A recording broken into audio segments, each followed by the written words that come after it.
Have you ever wondered if different archaeological theories can truly see on how we understand the past, especially when it comes to being objective?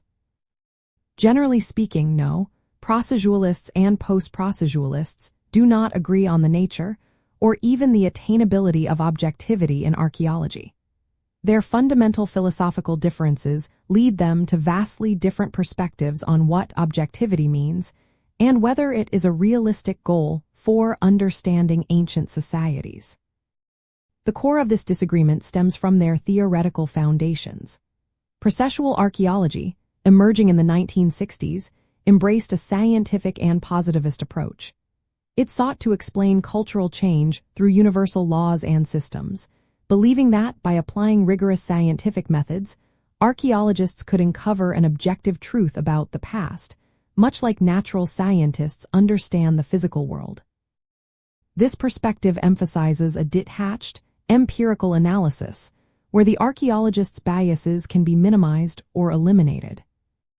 In contrast, post-processual archaeology, which gained prominence in the 1980s, fundamentally challenged these positivist assumptions.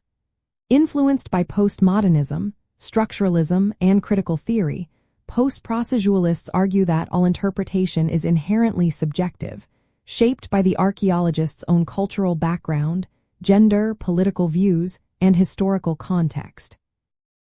They contend that there is no single, objective truth waiting to be discovered, but rather multiple possible interpretations, each valid within its own framework. For them, acknowledging and critically examining these biases is more important than striving for an impossible objectivity. To understand these differences in practice, consider how they might analyze an ancient burial.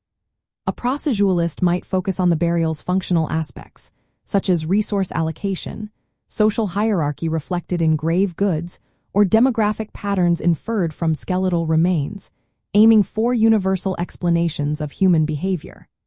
They would strive to standardize data collection to minimize individual researcher bias.